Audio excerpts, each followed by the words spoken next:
Hello friends, आज की इस वीडियो में हम जानने वाले हैं सेप्ट्रेक्सोन इंजेक्शन के बारे में। दोस्तों, अगर आपको केवल सेप्ट्रेक्सोन इंजेक्शन के यूज और डोज के बारे में जानना है तो YouTube पर बहुत सारी वीडियोज हैं, आप कोई भी वीडियो देख सकते हैं। लेकिन अगर आपको सेप्ट्रेक्सोन इंजेक्शन की कंप्लीट जानकारी चाहिए, जैसे सेप्ट्रेक्सोन क्या है, इसका मैकेनिज्म ऑफ एक्शन क्या है, यह दवा हमारी बॉडी में किस प्रकार कार्य करती है, इसका डिटेल्ड यूज और इसका साइड इफेक्ट क्या होता है, साथ ही इसका डोज किस प्रकार कैलकुलेट करके दिया जाता है और इसका डोज कैलकुलेशन हम कंप्लीट जानेंगे। यानी आपको सेप्ट्रेक्सोन जो इंजेक्शन है उससे कितना ml निकालकर उस इंजेक्शन को लगाना है, इसके बारे में जानेंगे। साथ ही इसके वार्निंग्स क्या है, किन पेशेंट को ये इंजेक्शन बिल्कुल नहीं देना चाहिए और कौन कौन से आईवी फ्लूइड और इंजेक्शन और दवाओं के साथ ये सेप्ट्रेक्सोन इंजेक्शन नहीं दिया जाता है। तो ये कंप्लीट जानकारी आज की इस वीडियो में हम लेने वाले हैं और वीडियो के लास्ट में एक इंपॉर्टेंट टिप्स भी आपको देने वाला हूं जो शायद ही आपको कोई अन्य यूट्यूब वीडियोस में मिलेंगी। दोस्तों, मेरा आपसे केवल एक ही रिक्वेस्ट है, आप एक बार वीडियो को पूरा देखें। अगर वीडियो आपको अच्छी लगती है उसके बाद वीडियो को लाइक करें, चैनल को सब्सक्राइब करें और एक प्यारा सा कमेंट कर दें, जिससे मुझे भी मोटिवेशन मिल सके और मैं आप लोगों के लिए और इससे बेहतरीन वीडियोस ला सकूं। तो चलिए शुरू करते हैं। सेप्ट्रेक्सोन ये एक थर्ड जनरेशन सिफेलोस्पोरिन ग्रुप की एंटीबायोटिक दवा है और एंटीबायोटिक दवा वो होती हैं जो शरीर में किसी प्रकार का बैक्टीरिया का जब संक्रमण हो जाता है तो उसको ठीक करने में प्रयोग में ले जाती हैं। यानी ये एंटीबायोटिक वे दवा होती हैं जो बैक्टीरिया को खत्म करने का कार्य करती हैं। तो सेप्ट्रेक्सोन ये थर्ड जनरेशन सिफेलोस्पोरिन ग्रुप की बीटा लैक्टम एंटीबायोटिक है और ये ब्रॉड स्पेक्ट्रम एंटीबायोटिक होती हैं जो ग्राम नेगेटिव और ग्राम पॉजिटिव दोनों बैक्टीरिया पर अफेक्ट करती हैं। लेकिन ज्यादातर जो ये सेप्ट्रेक्सोन है, ये सेप्ट्रेक्सोन ग्राम नेगेटिव बैक्टीरिया पर अपना असर दिखाती हैं। तो जो ये सेप्ट्रेक्सोन है, सेप्ट्रेक्सोन मार्केट में आपको 250 mg की स्ट्रेंथ में, 500 mg, 750 mg, 1 ग्राम और 2 ग्राम की स्ट्रेंथ में आपको आसानी से मिल जाती हैं। और इसके कुछ पॉपुलर ब्रांड को जान लेते हैं जिससे आप इस सेप्ट्रेक्सोन इंजेक्शन को और आसानी से पहचान सके। इसका जो सबसे पॉपुलर ब्रांड है वो है सेप्टिश्योर इंजेक्शन, मोनोसेफ इंजेक्शन, सी ऑन इंजेक्शन, मोनोटेक्स इंजेक्शन और टेरेक्सोल इंजेक्शन। ये कुछ इसका पॉपुलर ब्रांड है जो मार्केट में आती हैं, लेकिन इसके अंदर जो दवा होती है तो वो सेप्ट्रेक्सोन ही रहता है। और मेरे पास एल्केम कंपनी का सेप्टिश्योर इंजेक्शन है, ये 1 ग्राम में मार्केट में आती हैं और साथ ही ये 250 mg, 500 mg, 750 mg, 1 ग्राम और 2 ग्राम की स्ट्रेंथ में आपको आसानी से मिल जाती है। आप इसे बैक करके देखेंगे तो कंपोजिशन में लिखा होता है, यहां पर देखेंगे स्टेराइल सेप्ट्रेक्सोन सोडियम IP 1000 mg, यानी इसमें 1000 mg क्या है, सेप्ट्रेक्सोन घुला है। अगर हम इसे ओपन करके देखते हैं तो इसके अंदर हमें एक स्टेराइल वाटर मिल जाती है। जो स्टेराइल वाटर है ये 10 ml का होता है, यानी ये पूरा 10 ml हमें इस सेप्ट्रेक्सोन इंजेक्शन के अंदर डालना होता है, तब जाके इंजेक्ट करना होता है। ऐसे ही मार्केट में जो 250 mg, 500 mg या 750 mg की जो इंजेक्शन आते हैं तो आप उसके अंदर जो स्टेराइल वाटर मिलता है तो उसे बैक करके देखेंगे तो यहां पर लिखा होता है 5 ml, यानी उसके अंदर जो स्टेराइल वाटर है वो 5 ml होता है। उस 5 ml को पूरे सेप्ट्रेक्सोन इंजेक्शन के अंदर डालना होता है। समझ गए? तो इस प्रकार ये मार्केट में आपको आसानी से मिल जाती है। सबसे पहले जानते हैं सेप्ट्रेक्सोन का मैकेनिज्म ऑफ एक्शन, यानी ये सेप्ट्रेक्सोन हमारी बॉडी में किस प्रकार कार्य करती है, बैक्टीरिया को किस प्रकार खत्म करती है। सेप्ट्रेक्सोन ये एक थर्ड जनरेशन सिफेलोस्पोरिन ग्रुप की बीटा लैक्टम एंटीबायोटिक होती है, अर्थात जो ये सेप्ट्रेक्सोन है इसके अंदर बीटा लैक्टम रिंग होती है। तो क्या होती है, ये किस प्रकार कार्य करती हैं, जब हमारी बॉडी में किसी प्रकार का बैक्टीरियल इन्फेक्शन हो जाता है, बैक्टीरिया हमारी बॉडी के अंदर चली जाती हैं, तो बैक्टीरिया का जो बाहरी आवरण होता है जिसे हम सेल वॉल कहते हैं, तो ये सेल वॉल पेप्टाइडोग्लाइकन की बनी होती है। जो बैक्टीरिया का बाहरी आवरण है, जो बैक्टीरिया को बाहरी अन्य चीजों से बचाए रखने का कार्य करती है, तो ये पेप्टाइडोग्लाइकन की बनी होती है। और जो ये पेप्टाइडोग्लाइकन है इसको बनने के लिए पीबीपी की आवश्यकता होती है, पेनिसिलिन बाइंडिंग प्रोटीन की आवश्यकता होती है। जो पेनिसिलिन बाइंडिंग प्रोटीन है ये पेप्टाइडोग्लाइकन बनाने के लिए आवश्यक होता है। तो जब हम सेप्ट्रेक्सोन इंजेक्शन देते हैं तो सेप्ट्रेक्सोन इंजेक्शन देने पर यह बैक्टीरिया के अंदर पेनिसिलिन बाइंडिंग प्रोटीन को ब्लॉक कर देता है, जिससे बैक्टीरिया की जो सेल वॉल है उसके अंदर क्रॉस रिंग नहीं बन पाती है और बैक्टीरिया की सेल वॉल कमजोर हो जाती है। बैक्टीरिया की सेल वॉल यदि कमजोर हो जाएंगी तो बैक्टीरिया के अंदर बाहरी जो द्रव है वो भर जाते हैं। तो द्रव भरने से बैक्टीरिया फूल जाता है और बैक्टीरिया फट जाता है और बैक्टीरिया किल हो जाता है। यानी जो सेप्ट्रेक्सोन है, सेप्ट्रेक्सोन एक बैक्टीरियोसाइडल एंटीबायोटिक दवा होती है, ये बैक्टीरिया को किल करती है। तो ये था इसका मैकेनिज्म ऑफ एक्शन। अब जान लेते हैं सेप्ट्रेक्सोन इंजेक्शन का प्रयोग किस किस कंडीशन में किया जाता है। ये ग्राम नेगेटिव बैक्टीरिया को ज्यादा इफेक्टिव तरीके से खत्म करती हैं, इसलिए इसका जो प्रयोग है, इसका प्रयोग टाइफाइड फीवर में सबसे ज्यादा किया जाता है।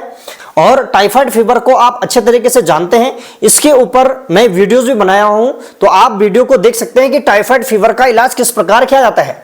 साथ ही इसका प्रयोग ब्रोंकाइटिस में क्या आता है। ब्रोंकाइटिस क्या होती है, जो हमारी ब्रोंकाई होती हैं, जो हमारे हवा को हमारे लंग्स तक पहुंचाती हैं, जो ब्रोंकाई होती हैं, तो इनमें बैक्टीरियल इन्फेक्शन के कारण ये सूज जाती हैं, इन्फ्लेमेशन हो जाता है, इसके अंदर पस भरने लग जाता है, जिससे पेशेंट को सांस लेने में तकलीफ होती है, चेस्ट से घर घर की आवाज आती है, साथ ही फीवर भी आते हैं। तो ब्रोंकाइटिस में इसका प्रयोग किया जाता है। और COPD chronic obstructive pulmonary disease में इसका प्रयोग किया जाता है। और लंग्स में यदि पानी भर गया हो तो उस कंडीशन में भी ये सेप्ट्रेक्सोन इंजेक्शन लगाए जाते हैं, समझ गए।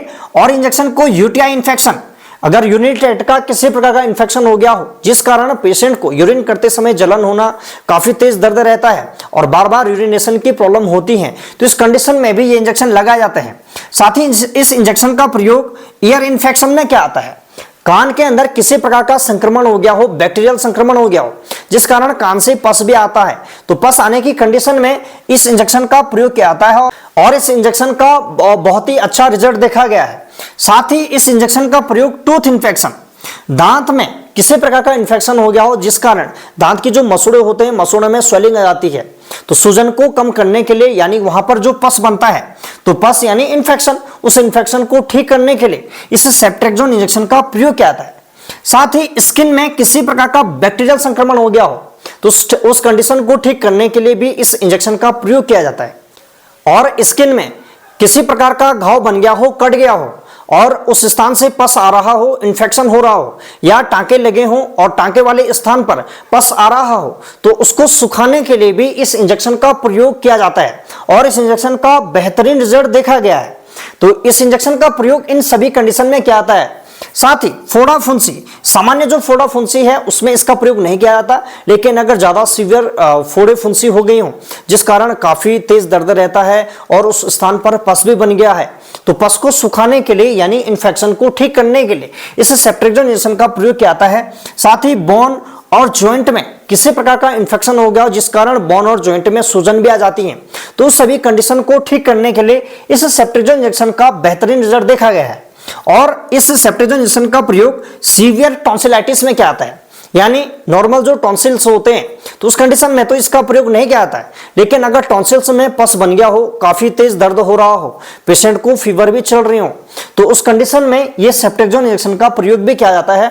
और टॉन्सिलाइटिस का कंप्लीट ट्रीटमेंट अगर आप जानना चाहते हैं तो इसके ऊपर भी मैं वीडियो बना चुका हूं, इसका लिंक भी आपको डिस्क्रिप्शन बॉक्स में दे दिया जाएगा। साथ ही इस इंजेक्शन का प्रयोग गोनोरिया में किया जाता है।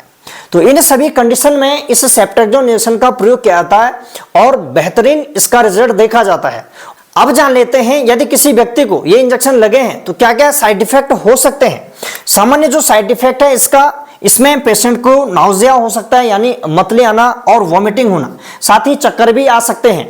और जिस स्थान पर ये इंजेक्शन लगे हैं तो उस स्थान पर पेन हो सकता है, दर्द होना और रेडनेस यानी वो स्थान लाल हो जाना, और उस स्थान में सूजन भी आ जाती है, समझ गए।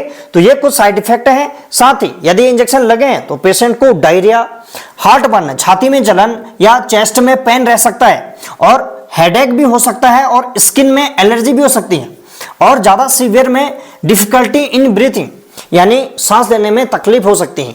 सामान्यतः तो इसका बहुत कम साइड इफेक्ट देखा जाता है। जो साइड इफेक्ट इसका जो अक्सर ज्यादातर देखा जाता है वो देखा जाता है पेशेंट को नाउजिया, वोमिटिंग, हल्का सा पेट में दर्द रहना और हल्का सा चक्कर आना, तो ये साइड इफेक्ट देखा जाता है। और नॉर्मल कंडीशन में ये स्वतः ही आधे घंटे के अंदर ये ठीक हो जाता है। तो यदि आपको ये या इसके अलावा कोई साइड इफेक्ट नजर आते हैं और वो आधा घंटे के अंदर ठीक नहीं हो रहे हैं तो तुरंत अपने डॉक्टर को दिखाएं, जिससे वे इसका ट्रीटमेंट कर सकें और आपको इन साइड इफेक्ट से बचा सकें। तो आपको तुरंत डॉक्टर को दिखाना है। अब जानते हैं इस सेप्टेजोन इंजेक्शन का डोज किस प्रकार कैलकुलेट करके दिया जाता है और कितना ml दिया जाता है, और यह भी जानेंगे इस इंजेक्शन को लगाते समय क्या क्या सावधानियां रखनी होती हैं। तो जो ये इंजेक्शन है, इस इंजेक्शन को सबसे पहले इसके अंदर जो स्टेराइल वाटर आता है, इस स्टेराइल वाटर को इस कंप्लीट वायल में डाल दें। समझ गए? वायल में डालने पर, यानी अगर आप 1 ग्राम का इंजेक्शन लेते हैं तो 1 ग्राम के इंजेक्शन में 10 ml का स्टेराइल वाटर आता है। तो 10 जो ml है, ये पूरा 10 ml उस वायल में डाल दिए जाती है। समझ गए? ऐसे ही आपके पास अगर 500 या 250 या कोई भी हो तो आप उसे स्टेराइल वाटर को बैक करके देखें और ये देखें कितना ml का है। तो जो 250 या 500 mg का जो इंजेक्शन आता है तो इसमें 5 ml होता है, तो 5 ml आप कंप्लीट उसके अंदर डालते हैं। तो एडल्ट में यानी 18 साल से ऊपर अगर कोई व्यक्ति है तो 18 साल से ऊपर को सामान्य जो कंडीशन होती है, सामान्य कंडीशन में 1 ग्राम का इंजेक्शन सुबह दिया जाता है, और अगर ज्यादा सीवियर है तो वही 1 ग्राम का इंजेक्शन सुबह और शाम को दिया जाता है। समझ गए?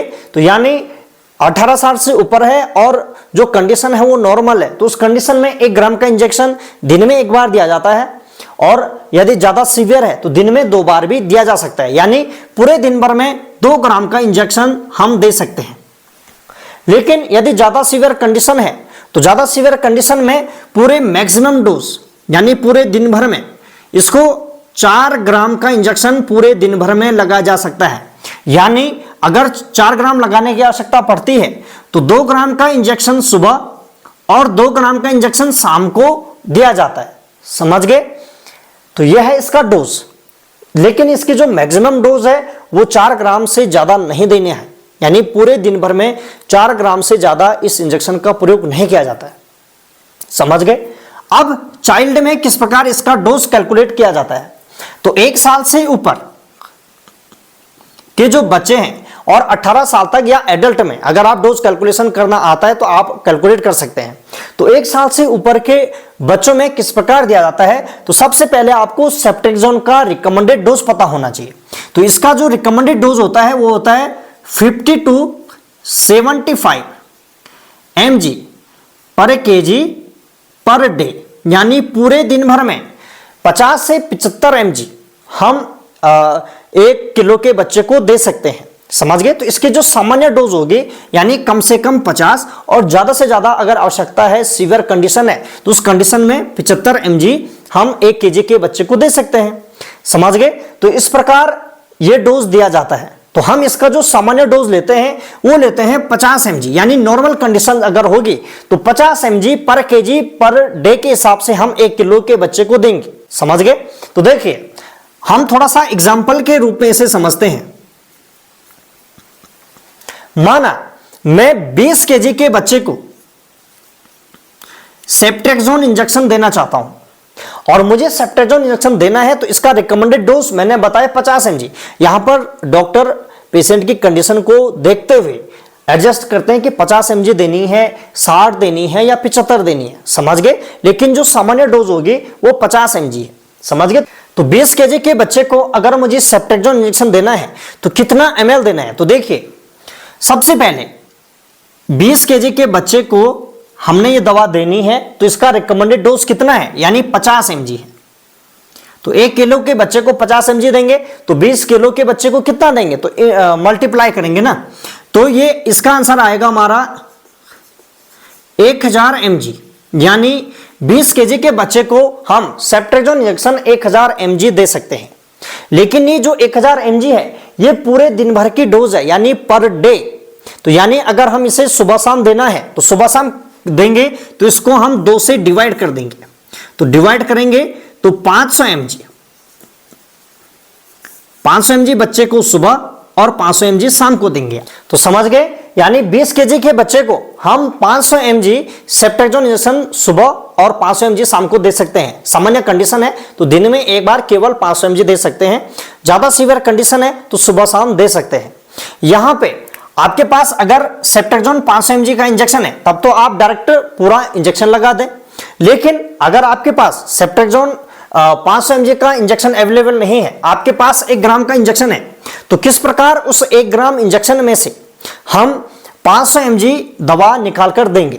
समझ गए, यानी कितना ml देंगे। तो देखिए जो ये 1 ग्राम का इंजेक्शन आता है, तो इस 1 ग्राम के इंजेक्शन में जो स्टेरॉयल वाटर आता है वो आता है 10 ml, यानी इस पूरे 10 ml को हमें इस सेफ्ट्रेक्सोन जो इंजेक्शन है इसके अंदर डालना होता है। समझ गए, तो यानी ये पूरा कितना ml का बन गया हमारा, 10 ml का। समझ गए। ऐसे ही अगर आपके पास 500 mg वाला इंजेक्शन होगा तो उसके अंदर स्टेरॉयल वाटर को देख लें तो 5 ml होगा, तो 5 ml आप उस वाइल के अंदर डाल दें तो पूरा इंजेक्शन आपके पास 5 ml का है।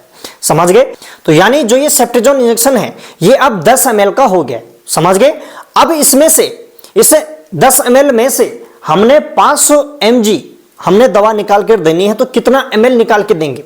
तो देखिए किस प्रकार कैलकुलेट करेंगे। तो अगर 1 ग्राम का इंजेक्शन हम दे रहे हैं, 20 केजी के बच्चे को 1 ग्राम का इंजेक्शन है हमारे पास, हमने उसमें से 500 mg दवा देनी है, तो कितना ml निकालें। तो सबसे पहले जो बच्चे को जितना mg देना है यानी डिजायर डोज, तो 500 mg दवा बच्चे को देना है हमने। और हमारे हैंड में, हमारे हाथ में कितना mg का इंजेक्शन है, तो देखिए 1 ग्राम का इंजेक्शन है यानी 1 ग्राम में 1000 mg, तो 1000 mg का हमारे पास इंजेक्शन है। समझ गए, जितना mg बच्चे को देना है अपॉन जितनी mg आपके पास है, तो हमारे पास यह है 1 ग्राम का यानी 1000 mg इसके अंदर है, तो 1000 mg इनटू कितना ml, तो आपको ml देखना है, तो स्टेरॉयल वाटर तो 10 ml है, तो 10 ml का स्टेरॉयल वाटर यानी पूरा 10 ml में ये घुला है। तो कितने ml में घुला है, 10 ml में। समझ गए, तो आप इसे कैलकुलेट करेंगे, तो कैलकुलेट करके आपका आंसर आएगा 5 ml, यानी 5 ml अगर हम इसमें से निकाल दें तो 5 ml में हमें 500 mg दवा मिल जाती है। तो हम उस बच्चे को 5 ml दिन में एक बार दे सकते हैं, और अगर ज्यादा सीवियर कंडीशन है तो 5 ml सुबह और 5 ml शाम को दे सकते हैं। समझ गए, तो ये कितना आसान है इसका डोज कैलकुलेशन। तो 1 साल से ऊपर के बच्चों में इस प्रकार दिया जाता है, और 1 साल से कम उम्र के बच्चों को अगर इंजेक्शन देने की आवश्यकता पड़ती है तो उसका डोज होता है 40 mg पर kg पर डे। समझ गए, तो इस प्रकार डोज कैलकुलेट किया जाता है। और आप मुझे कमेंट में बताएंगे कि 25 केजी के बच्चे को अगर मुझे सेफ्ट्रेक्सोन 1 ग्राम का इंजेक्शन देना है तो कितना ml दूंगा। तो ऐसे ही आप इसका ml किसी में से निकाल सकते हैं। यहां पर अगर 500 mg का इंजेक्शन आपको देना है तो यहां पे 500 mg में जो वाइल है वो 5 ml है, तो यानी जो वॉल्यूम होगा यहां पर तो वो 10 नहीं होगा 5 होगा। बाकी आपका कैलकुलेशन सेम है, और जो अपॉन कितना mg है तो इसको घटाकर 500 आएगा। समझ गए, तो इसको कैलकुलेट करना। और अगर आपको और अच्छे से सीखना है तो मैं इसके ऊपर एक सेपरेट केवल डोज के बारे में बता दूंगा। मुझे लगता है आप इसे वैसे समझ गए होंगे। अब जानते हैं इस सेफ्ट्रेक्सोन इंजेक्शन को किस प्रकार लगाया जाता है। तो सबसे पहले जो इंजेक्शन होता है, इंजेक्शन के अंदर आपको स्टेरॉयल वाटर मिलता है। तो स्टेरॉयल वाटर अगर आपको IV लगाना है, क्योंकि इस इंजेक्शन पर लिखा रहता है IV और IM, ये दोनों रूट से लगाए जाते हैं। तो अगर इसे IV लगाना हो तो IV लगाते समय जो स्टेरॉयल वाटर है वो 9.6 ml लिया जाता है। तो 9.6 ml स्टेरॉयल वाटर इसके अंदर डाले जाते हैं। समझ गए। और यदि IM लगाना हो तो IM लगाते समय 3.6 ml हम स्टेरॉयल वाटर डालते हैं और IM लगाते हैं। इस इंजेक्शन को IV ही लगाना चाहिए, यानी इंट्रावेनस रूट से ही लगाना चाहिए। IM का प्रयोग नहीं करें तो ज्यादा बेटर रहेगा, क्योंकि IM में ये काफी तेज दर्द करता है। तो अधिकतर जो ये इंजेक्शन है ये IV ही लगता है, और 9.6 ml स्टेरॉयल वाटर में घोलकर ये लगाया जाता है, और इंट्रावेनस हमारी वेंस के माध्यम से ये इंजेक्शन लगाया जाता है। समझ गए। और इस इंजेक्शन को लगाने से पहले सबसे पहले AST टेस्ट कराना जरूरी हो जाता है। वैसे तो इस इंजेक्शन का बहुत कम साइड इफेक्ट देखा गया, बहुत कम लोगों में साइड इफेक्ट देखा गया, लेकिन AST टेस्ट कराने पर इस इंजेक्शन का और ज्यादा सुरक्षात्मक तरीका है। तो सबसे पहले AST टेस्ट करें, यानी एंटी सेंसिटिविटी टेस्ट कराया जाता है, जिससे ये पता चल सके ये इंजेक्शन पेशेंट को सूट हो रहा है या नहीं हो रहा है। उसके बाद ही इस इंजेक्शन को IV पुश करें, और IV भी बिल्कुल स्लो इससे दिया जाता है। और ज्यादा बेटर होता है जब इस इंजेक्शन का AST टेस्ट हो गया, तो AST टेस्ट होने के बाद इस इंजेक्शन को 100 ml NS में डालकर दिया जाए। समझ गए। तो ये कुछ सावधानियां रखनी होती हैं। अब ये जानते हैं कि कौन कौन से पेशेंट को ये इंजेक्शन नहीं लगाना चाहिए। हार्ट का पेशेंट हो, तो हार्ट के पेशेंट में इस इंजेक्शन का प्रयोग नहीं करें तो ज्यादा बेटर रहेगा, समझ गए। और यदि बीपी हाई रहता है तो बीपी हाई के केस में भी इस इंजेक्शन का प्रयोग नहीं किया जाता है। और यदि कोई व्यक्ति पेनिसिलिन या सिफेलोस्पोरिन ग्रुप की किसी भी दवा से एलर्जिक हो तो उस कंडीशन में भी इस इंजेक्शन का प्रयोग नहीं किया जाता है। और यदि किसी को जॉन्डिस हुआ है यानी पीलिया हुआ है तो पीलिया के केस में इस सेफ्ट्रेक्सोन इंजेक्शन का प्रयोग नहीं किया जाता है। और यदि किसी व्यक्ति को एनीमिया की प्रॉब्लम हो, रक्त की कमी हो, तो रक्त की कमी में भी ये इंजेक्शन नहीं लगाए जाते हैं। और यदि किसी को लीवर या किडनी से संबंधित किसी प्रकार की प्रॉब्लम हो तो उस कंडीशन में भी इंजेक्शन नहीं लगाया जाता है, समझ गए। और प्रेगनेंसी और ब्रेस्ट फीडिंग मदर में ये कैटेगरी बी की दवा है, ये सेफ मानी जा सकती है, लेकिन बिना डॉक्टर की सलाह के किसी भी एंटीबायोटिक दवा का प्रयोग नहीं करना है, समझ गए। लेकिन प्रेगनेंसी और ब्रेस्ट फीडिंग मदर में ये दवा सेफ मानी जाती है और डॉक्टर की सलाह पर ही इस इंजेक्शन का प्रयोग करना चाहिए, समझ गए। तो ये कुछ वार्निंग थी इसकी। अब जानते हैं जो सेफ्ट्रेक्सोन इंजेक्शन है इसको कौन कौन से आईवी फ्लूइड में नहीं दिया जाता है और कौन कौन से आईवी फ्लूइड में दिया जा सकता है और कौन कौन सी इंजेक्शन के साथ ये दवा नहीं दी जाती है। इस सेफ्ट्रेक्सोन इंजेक्शन को NS यानी नॉर्मल सलाइन, D5 यानी डेक्सट्रोज 5% और डेक्सट्रोज 10% जो आईवी फ्लूइड आते हैं उसमें लगाया जा सकता है, बिल्कुल सेफ माना जाता है। यानी आईवी फ्लूइड में डालकर आप इंजेक्शन को लगा सकते हैं। लेकिन इस इंजेक्शन को RL में नहीं दिया जाता है क्योंकि RL के अंदर होता है कैल्शियम और सेफ्ट्रेक्सोन कैल्शियम के साथ क्रिस्टलाइन हो जाती हैं यानी क्रिस्टल्स बना देती हैं। और यदि इसको लगाया जाए तो ये क्रिस्टल्स हमारे लंग्स, हमारी किडनी और हमारी ब्लड में जमा हो जाते हैं जिस कारण किडनी फेल तक हो सकती है। तो याद रहे कि जब इस इंजेक्शन का प्रयोग किया जाता है तो RL के साथ नहीं डालना होता है। अगर ज्यादा ही आवश्यकता है तो पहले सेफ्ट्रेक्सोन इंजेक्शन लगा दें, उसके बाद आप अलग से RL लगा सकते हैं, लेकिन साथ में नहीं लगाना है। और अन्य कैल्शियम कंटेनिंग फ्लूइड जैसे कैल्शियम ग्लूकोनेट, कैल्शियम क्लोराइड इत्यादि के साथ ये साथ में नहीं दिया जाता है क्योंकि कैल्शियम क्या हो जाती है, इनसॉल्युबल हो जाती है, क्रिस्टल्स बना देती हैं जिससे किडनी तक फेल हो सकती हैं। तो जब इस इंजेक्शन का प्रयोग किया जाता है तो ऑरली रूप से कैल्शियम का प्रयोग भी नहीं करें तो ज्यादा बेटर रहता है। और इस सेफ्ट्रेक्सोन इंजेक्शन को अमाइनो ग्लाइकोसाइड जैसे जेंटामाइसिन या अमिकासिन इसके साथ मिक्स में नहीं दिया जाता है। यानी यदि किसी आईवी फ्लूइड में आपने सेफ्ट्रेक्सोन डाला हो तो उसी के साथ अमिकासिन को नहीं डालना चाहिए क्योंकि ये नेफ्रोटॉक्सिसिटी कर सकती है, हमारी किडनी को नुकसान कर सकती है। या यदि सेफ्ट्रेक्सोन आपने एक सिरिंज में भरी हो तो उसी सिरिंज से आप अमिकासिन इंजेक्शन नहीं लगा सकते हैं। लेकिन यदि डॉक्टर ने लिखा है सेफ्ट्रेक्सोन भी लगाना है और अमिकासिन भी लगाना है तो इनके बीच कुछ समय का अंतराल रखें और एक ही रूट से न लगाएं। अगर आईवी रूट से आप सेफ्ट्रेक्सोन लगा रहे हैं तो कुछ समय बाद ही आप अमिकासिन लगा सकते हैं या अदर रूट से अमिकासिन लगा सकते हैं, लेकिन मिक्स में साथ में ये इंजेक्शन नहीं लगाया जाता है। और यदि किसी व्यक्ति को सेफ्ट्रेक्सोन इंजेक्शन लगा है तो उस कंडीशन में आपको ऑरली यानी टैबलेट रूप में कौन कौन से दवा नहीं लेनी होती है। प्रोबेंसिट दवा इसके साथ नहीं लेनी होती है क्योंकि प्रोबेंसिट ये इंटरैक्ट कर सकती है। साथ ही खून पतली करने वाली दवा जैसे हिपेरिन या वॉरफेरिन और अल्कोहल, अगर व्यक्ति ने अल्कोहल लिया हो तो उस कंडीशन में ये इंजेक्शन नहीं लगाया जाता है। साथ ही क्लोरोमफेनिकोल ये भी एक एंटीबायोटिक दवा है, तो ये दोनों एंटीबायोटिक दवा है तो उस कंडीशन में ये एंटीबायोटिक दवा नहीं दी जाती है। तो ये कुछ सावधानियां इसके साथ रखनी होती है। अब वीडियो के लास्ट में बात कर लेते हैं वो इंपॉर्टेंट टिप्स क्या है उसके बारे में। जो सेफ्ट्रेक्सोन है, सेफ्ट्रेक्सोन थर्ड जनरेशन सिफेलोस्पोरिन ग्रुप की दवा है और थर्ड जनरेशन सिफेलोस्पोरिन ग्रुप की दवा दो टाइप में है, एक ऑरली और पेरेंट्रल। ऑरल में आता हमारा सेफ्ट्रेक्सोन और सिफोडॉक्सिन और पेरेंट्रल में आता है सेफ्ट्रेक्सोन। तो यहां पर देखिए, अगर माना किसी व्यक्ति को टाइफाइड हुआ है तो टाइफाइड के केस में व्यक्ति में जब ये थर्ड जनरेशन सिफेलोस्पोरिन ग्रुप की दवा टाइफाइड के केस को ठीक कर रही है तो उस कंडीशन में हम सेफ्ट्रेक्सोन इंजेक्शन लगा रहे हैं। तो एक सवाल आपके माइंड में ये आना चाहिए कि सेफ्ट्रेक्सोन इंजेक्शन हमने लगाया ठीक है, लेकिन ऑरली हमें उसे एंटीबायोटिक भी तो देनी है, तो क्या उसे एंटीबायोटिक में हम थर्ड जनरेशन सिफेलोस्पोरिन ग्रुप की सिफिक्सिम दे सकते हैं या सिफोडॉक्सिन दे सकते हैं?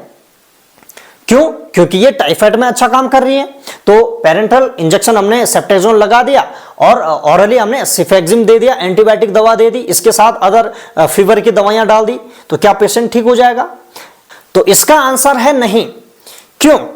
जानिए, जो सेफ्ट्रेक्सोन है, सेफ्ट्रेक्सोन ये थर्ड जनरेशन सिफेलोस्पोरिन ग्रुप की दवा है और एक ग्राम नेगेटिव बैक्टीरिया को खत्म करती है। समझ गए। अब अगर मैं सिफिक्सिम दे दूं तो सिफिक्सिम भी तो उसी क्लास की दवा है, या अगर ये उसी क्लास की दवा है तो हम सेफ्ट्रेक्सोन आई भी दे रहे हैं और सिफिक्सिम खिला रहे हैं, तो दोनों एक ही क्लास की दवा है, तो डोज क्या हो जाएगा, डुप्लीकेट हो जाएंगी। यानी हमें जो सेफ्ट्रेक्सोन से जो साइड इफेक्ट थे यानी ओवरडोज हो जाएगा, सीधे मान के आप ये चलें। तो सेफ्ट्रेक्सोन हमने लगाया और ऑरली हमने सिफिक्सिम ली, तो दोनों एक ही क्लास की दवाएं थी, दोनों सेम कार्य कर रही थी, ग्राम नेगेटिव बैक्टीरिया को खत्म कर रही थी और ग्राम नेगेटिव बैक्टीरिया को खत्म कर रही थी। तो ये अपना साइड इफेक्ट जितना इसको कम दिखाना था वो और ज्यादा साइड इफेक्ट दिखा देगा। समझ गए। तो इसीलिए जब भी सेफ्ट्रेक्सोन दवा देते हैं तो सेफ्ट्रेक्सोन इंजेक्शन के साथ आपको इसके साथ ये दवा नहीं देनी है, और खासकर उसी क्लास की दवा तो देनी ही नहीं है। समझ गए। अब यहां पे देखिए, माना किसी व्यक्ति को टाइफाइड होगा, अब हमने कहा कि टाइफाइड के केस में सेफ्ट्रेक्सोन इंजेक्शन देना है, लेकिन दवा ये नहीं देनी है, तो क्या देना है। तो इसके लिए देखो, जो सेफ्ट्रेक्सोन है ये ग्राम नेगेटिव बैक्टीरिया को किल कर रहा है, लेकिन हमें कुछ ऐसे एंटीबायोटिक दवा देखनी होंगी जो ग्राम नेगेटिव को नहीं अब ग्राम पॉजिटिव को ठीक करे, जिससे दोनों एंटीबायोटिक अच्छे तरीके से बैक्टीरिया को खत्म कर सके। समझ गए। तो ग्राम पॉजिटिव जैसे एजिथ्रोमाइसिन, इसलिए आपने अक्सर देखा होगा टाइफाइड के ट्रीटमेंट में सेफ्ट्रेक्सोन इंजेक्शन चलते हैं, सुबह शाम दिया जाता है और दिन में एक बार एजिथ्रोमाइसिन दिया जाता है, सिफिक्सिम नहीं देना होता है। समझ गए।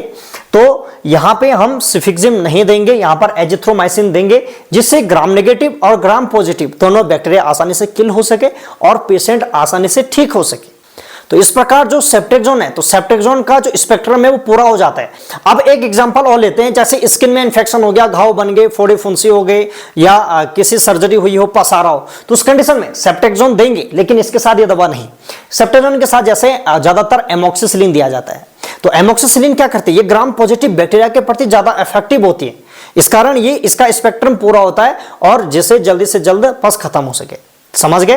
तो आशा करता हूं आप अब तक समझ गए होंगे। अब यहां पे एक इंजेक्शन और आता है सेफ्ट्रेक्सोन एसबी नाम से, यानी सेफ्ट्रेक्सोन और सल्बेक्टम। तो थोड़ा सा इसके बारे में जान लेते हैं। तो जो सेफ्ट्रेक्सोन है इसके अंदर बीटा लैक्टम रिंग होती है। अब कुछ ऐसे तेज बैक्टीरिया होते हैं जो बीटा लैक्टमेज एंजाइम उत्पन्न करते हैं। ये बीटा लैक्टमेज एंजाइम जब उत्पन्न करते हैं, तो हमने सेफ्ट्रेक्सोन दिया, तो सेफ्ट्रेक्सोन जैसे हमने दिया तो वो लैक्टमेज जो एंजाइम है, बीटा लैक्टमेज एंजाइम है, ये इस सेफ्ट्रेक्सोन के अंदर की बीटा लैक्टम रिंग को तोड़ देती है।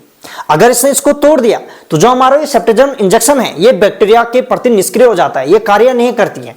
इसीलिए इसके साथ में आपने सुना होगा सेफ्ट्रेक्सोन एसबी यानी सेफ्ट्रेक्सोन सल्बेक्टम, इसलिए सल्बेक्टम डाली जाती है। और जो ये सल्बेक्टम है ये क्या है, बीटा लैक्टमेज इनहिबिटर है, यानी ये बैक्टीरिया जो बीटा लैक्टमेज एंजाइम बनाती है उसको इनहिबिट कर देती है सल्बेक्टम। समझ गए। अब बीटा लैक्टमेज एंजाइम ही नहीं बनेगा क्योंकि सल्बेक्टम ने उसे ब्लॉक कर दिया है। अब जो हमारा सेफ्ट्रेक्सोन है वो आसानी से कार्य कर लेता है। तो सेफ्ट्रेक्सोन एसबी यानी सेफ्ट्रेक्सोन सल्बेक्टम के बारे में हम कोई अन्य दूसरी वीडियोस में बात करेंगे। तो ये कंप्लीट जानकारी थी सेफ्ट्रेक्सोन इंजेक्शन के बारे में। आशा करता हूं आपको जानकारी काफी अच्छी लगी होगी। यदि वीडियो अच्छी लगी हो तो वीडियो को लाइक शेयर और चैनल को सब्सक्राइब करें। आपका अपना YouTube channel PN pharma tips.